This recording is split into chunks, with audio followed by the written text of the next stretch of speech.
Greetings, Chris Zirkle here, Digital Learning Coordinator for the Southern and Southeastern areas. In this module about branding, we're going to look at not just colors and logos, we're really going to look at format and structure and look at the structure we use for our flip videos and patterns and segments that we incorporate into them that are all part of designing learning experiences. So again, don't think of branding as just you make a logo or intro video. We're going to discuss it in much more detail. But what I want to show you is Parker, one of my favorite YouTubers. We're going to look at one of his videos, just a few moments of it, to kind of see some of what I mean by branding and how we can pull in these branding elements into our flip video content that we create for our students. So let's go ahead and jump in and take a look at this video.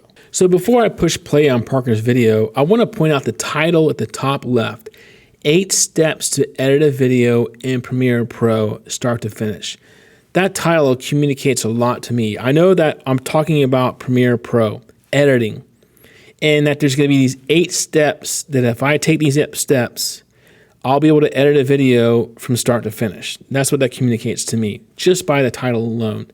So I do put a little bit of thought and consideration into my titles. When I push play, the very first thing we see is Parker's branding. So he has the name of his company, Full-Time Filmmaker. He creates courses that you can take to learn how to become a filmmaker. He's got a logo in the middle of a Full-Time Filmmaker. That's like a silhouette of Parker holding up a gimbal or camera stabilizer. And we're going to see that at the start of each one of his videos. So maybe yourself, maybe you have your Bitmoji, your name, maybe you choose colors based on your school colors, or maybe you think of things in units and you are kind of just making your branding based on the current unit you're in.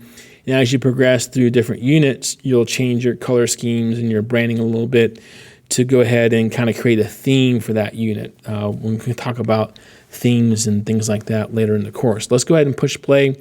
This is what I really want to point out to you is that Parker starts his videos by looking at the camera.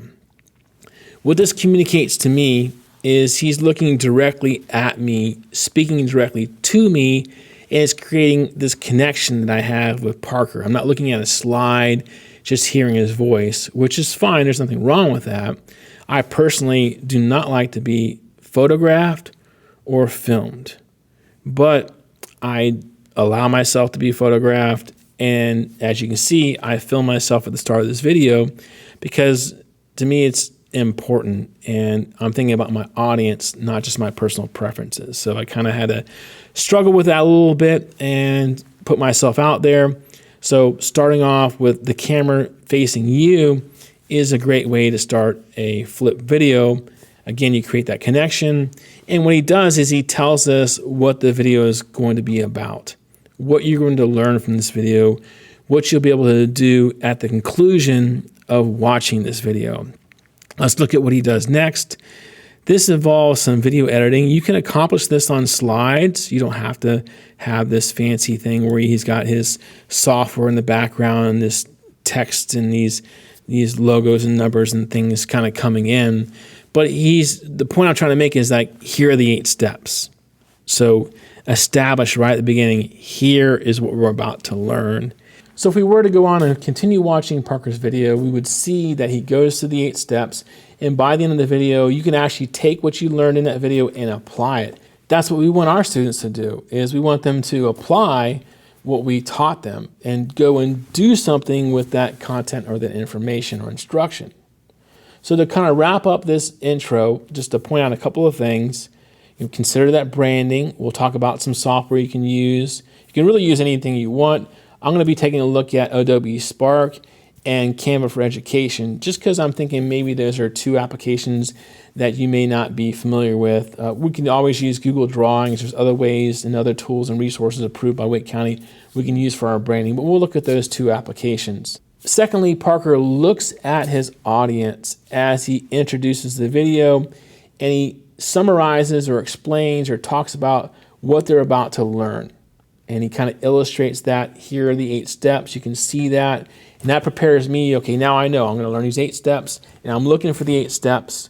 It really kind of sets me up as a learner for the learning experience. So consider that. And lastly, think about the environment that you are filming in. You know, I got blank walls in here. I could have faced the camera towards a blank wall.